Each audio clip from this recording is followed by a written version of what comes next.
Selamat siang Bu Ika dan teman-teman. Kami dari kelompok 6 ingin mempresentasikan hasil dari diskusi. Kali ini kita membawakan teori manajemen kelas menurut Frederick H. Jones. Yang beranggotakan, yang pertama ada Nadia, yang kedua ada Indri, yang ketiga ada saya sendiri, Arsya, yang keempat ada Syera, yang kelima ada Alfi. Next.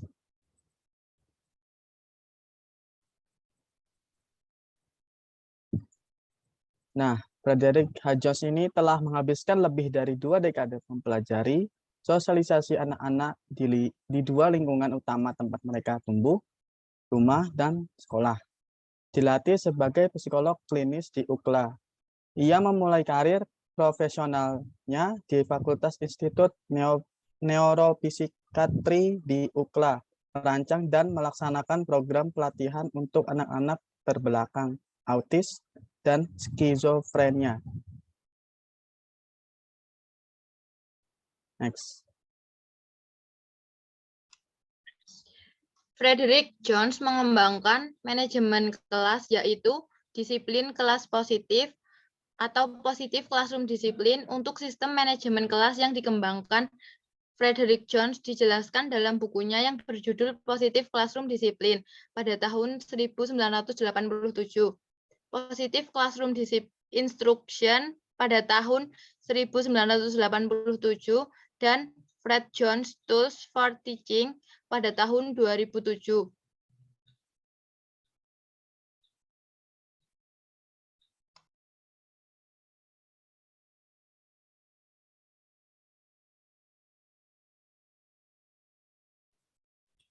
Nah, Frederick H. Jones ini mengemukakan teori mengenai pendekatan pendisiplinan positif. Nah, pendisiplinan positif itu merupakan sebuah pendekatan dalam mengajar guna membantu siswa sukses, memberikan informasi yang mereka perintahkan dalam belajar, dan mendukung perkembangan siswa. Pendekatan ini menghargai hak siswa dalam konteks perkembangan yang sehat, melindungi dari kekerasan, dan aktif terlibat dalam pembelajaran. Nah, pendisiplinan positif ini lebih merupakan komunikasi yang jelas dan konsisten. Lalu penguatannya itu tentang harapan guru, aturan, dan batasan. Nah, pendisiplinan positif ini mengajar tanpa kekerasan, tetapi mengajar dengan empati, menghormati, menghargai hak asasi, dan penghargaan atau menghargai orang lain. Pendisiplinan positif ini sendiri sebagian besar itu disebabkan oleh siswa, seperti sering ngobrol dengan teman sebangku atau menjatuhkan pensil seperti itu. Nah, ketika hal tersebut terlalu banyak kejadian hal tersebut, itu kan membuat guru stres, maka muncullah pendekatan pendisiplinan positif yang meliputi ada 4 komponen. Yang pertama, next.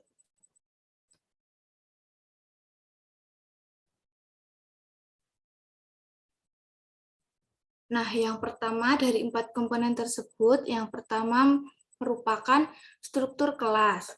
Struktur kelas ini merupakan pusat dari manajemen kelas tersebut. Mempersiapkan struktur kelas dimulai dari langkah proaktif mencegah terjadinya gangguan mayoritas siswa di kelas. Oleh karena itu, guru harus menjaga kontrol yang tepat, guru juga harus bisa menjangkau semua meja siswa. Nah, metode struktur kelas ini disebut dengan kontrol proksimitas, seperti itu. Lalu yang kedua ada pengaturan batasan atau limit setting. Nah, pengaturan bisa diartikan sebagai batasan, tetapi aturan bukan untuk membatasi. Penegakan aturan hanya dilakukan pada permulaan manajemen kelas yang efektif. Metode untuk menciptakan aturan atau batasan di dalam kelas dengan cara guru secara sistematis mengajar siswa yang menjadi sumber masalah. Dengan kekuatan interpersonal, kehadiran fisik, dan nada emosional guru, pesan yang disampaikan kepada siswa adalah nyata. Nah, lalu yang ketiga ada melatih tanggung jawab. Dasar melatih tanggung jawab adalah pemberian insentif. Insentif digunakan untuk meningkatkan produktivitas dan mendorong siswa untuk mengikuti aturan kelas. Sistem insentif bisa sederhana dan juga kompleks. Sistem insentif yang sederhana merupakan penguat bagi perilaku tertentu. Menurut Jones, sistem insentif harus berisi tugas, hadiah, dan sistem tanggung jawab. Program insentif yang terkenal adalah Grandma Rules, seperti seorang nenek yang meminta cucunya segera menghabiskan makanan. Maka setelah itu, ia akan mendapat hidangan penutup. Di kelas, reward-nya adalah aktivitas yang disukai siswa. Lalu yang keempat ada sistem pendukung. Sistem pendukung ini digunakan jika siswa masih tetap melakukan tindakan tidak disiplin meski sudah dilakukan tahap-tahap sebelumnya. Sistem pendukung adalah hierarki sanksi negatif. Sistem pendukung ini dilakukan jika ada kejadian yang sangat sulit. Ketika si pengacau tidak merespon pengaturan batas atau limit setting atau latihan bertanggung jawab. Next.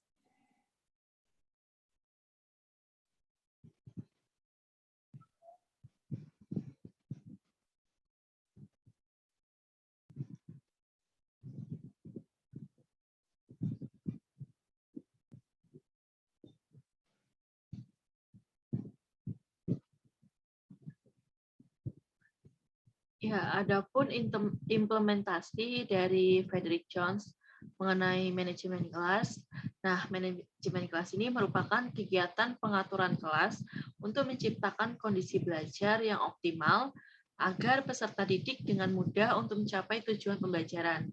Nah, dengan adanya manajemen kelas ini sangat membantu dalam proses pembelajaran yang berlangsung secara efektif dan efisien.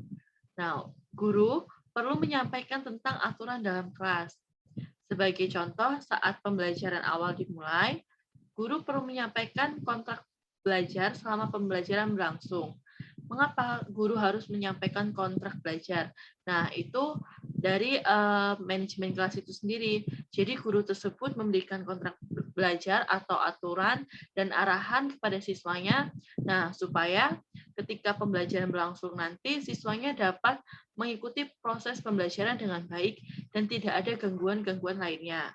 Nah, pembatasan ini dimaksudkan untuk siswa tetap disiplin dan mencegah terjadinya gangguan pembelajaran di kelas. Nah, seperti siswa berlarian saat pembelajaran, kemudian berbicara dengan teman sebangku, dan masih banyak lagi. Next. Ya, kami dari kelompok manajemen kelas mengenai Frederick Jones, di sini kami akan menjawab beberapa pertanyaan yang telah diberikan oleh kelompok lain kepada kami, dan pertanyaan pertama akan dijawab oleh rekan kami. Baik, pertanyaan pertama dari kelompok 1. Pada sistem pendukung, apa saja contoh kejadian yang sangat sulit dan bagaimana cara mengatasi jika sistem pendukung tidak berjalan dengan baik?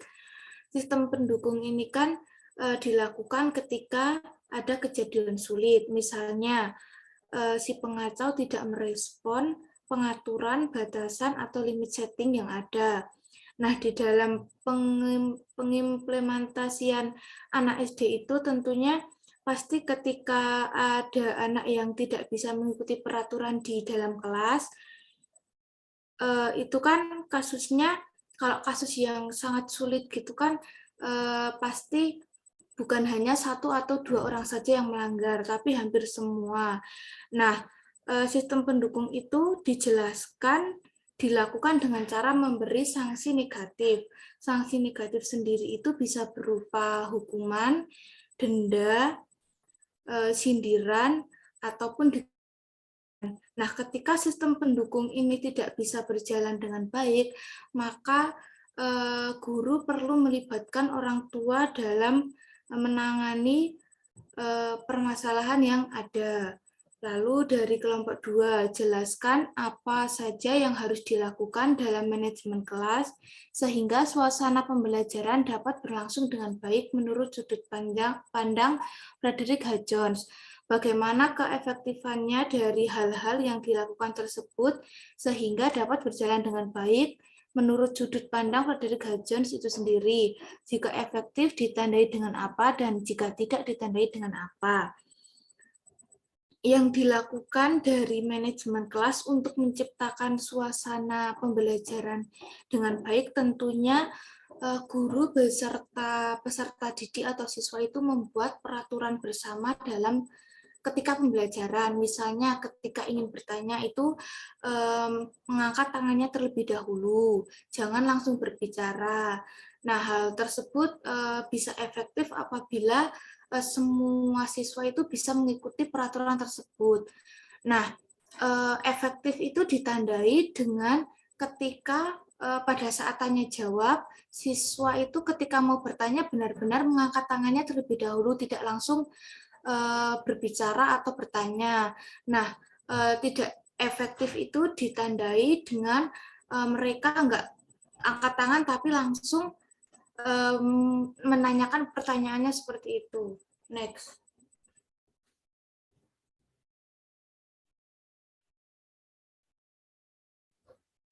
Nah, di sini ada dari kelompok 3, yaitu tadi ada 4 komponen dalam model pendisiplinan positif, termasuk sistem pendukung.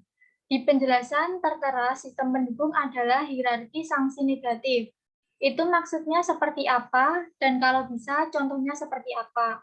Nah, hierarki sanksi negatif itu diberikan untuk mencerminkan ketidaksetujuan terhadap pelanggaran peraturan kelas atau kontrak belajar. Contohnya seperti berkata kasar. Nah, diberikan isyarat seperti tatapan tajam atau dahi yang mengerut. Selanjutnya dari kelompok 4.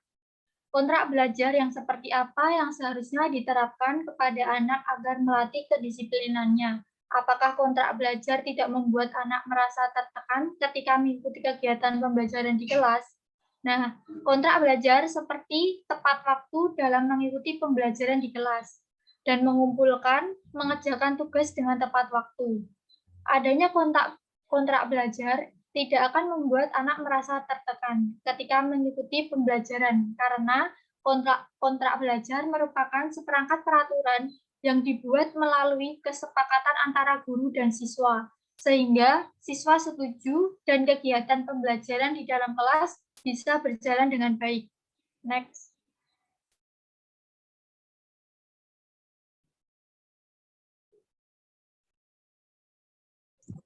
Dari kelompok 5, mengapa disiplin kelas perlu ditanamkan pada siswa sedini mungkin, dan bagaimana langkah-langkah penerapan disiplin positif di kelas. Nah, jadi karena ini sangat penting dalam ditanamkan pada siswa di sekolah dasar, karena diharapkan untuk mampu menciptakan suasana belajar yang nyaman dan baik. Siswa juga taat pada peraturan yang sudah ditetapkan dan disepakati bersama oleh gurunya. Untuk langkah-langkahnya itu sendiri guru itu bisa memahami karakteristik siswa dalam kelas ketika ingin membuat suatu kontrak belajar agar siswanya itu dapat mengikuti atau taat peraturan yang sudah disepakati bersama-sama dalam pembelajaran dalam kelas. Untuk kelompok 7, di situ dituliskan bahwa penegakan aturan hanya dilakukan saat permulaan manajemen kelas. Apakah untuk kedepannya penegakan aturan itu akan hilang atau diganti dengan penegakan aturan baru? Nah, jadi dalam kasus ini aturan itu sebenarnya tidak hilang, tapi hanya diganti dengan yang baru. Peraturan itu diganti karena lebih relevan pada keadaan kelas pada saat itu. Jadi misalkan kelas itu sudah mempunyai aturan lama dan dimodifikasi menjadi peraturan yang baru, itu bukan menghilangkan tapi memodifikasi. Jadi yang lama tetap dipakai, patokannya yang lama tapi dievaluasi menjadi suatu peraturan yang baru agar siswa tersebut dapat mengikuti arahan guru untuk dalam sebuah kontrak belajar yang dapat membuat kondisi kelas itu menjadi disiplin. Next.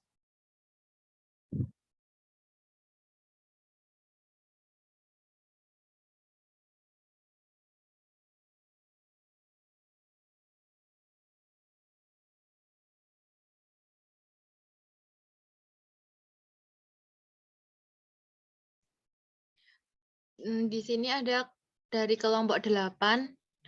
Dalam model pendisiplinan positif di kelas terdapat salah satu komponen yaitu melatih tanggung jawab, yaitu dengan memberikan insentif atau sebuah tugas kepada siswa yang bermasalah. Nah, bagaimana sistem pemberian insentif tersebut ya? Apakah didasari dengan kesepakatan guru dan siswa tersebut atau pure dari keputusan guru? Nah, sistem pemberian insentif kepada siswa ini merupakan dorongan atau motivasi dari guru yang diharapkan dapat berpengaruh terhadap hasil belajar siswa yang lebih baik. Insentif yang diberikan kepada siswa dapat berupa aktivitas yang disukai siswa seperti memuji siswa dengan kata-kata yang membuat siswa merasa puas dan senang. Dapat juga memberikan hadiah berupa benda atau nilai tambahan kepada siswa.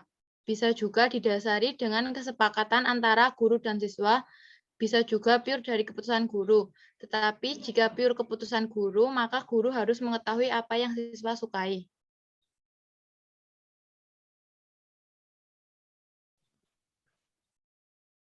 Untuk pertanyaan dari kelompok 9, terapi keluarga dan pelatihan orang tua seperti apa yang dilakukan Frederick H. Jones dan tujuannya untuk apa? Nah, jadi untuk terapi keluarga dan pelatihan ini tujuannya itu untuk yang diberikan kepada mahasiswanya oleh Frederick Jones itu untuk melatih atau mengembangkan kognitif pada diri individu. Nah, kemudian dari kognitif itu nanti kita dapat berbicara atau nanti waktu penerapannya ketika implementasi di kelas, pendisiplinan kelas itu, kita dapat memahami dari sifat-sifat anak-anak di kelas itu nanti. Jadi kita juga dapat berkomunikasi kepada anaknya itu secara baik. Next.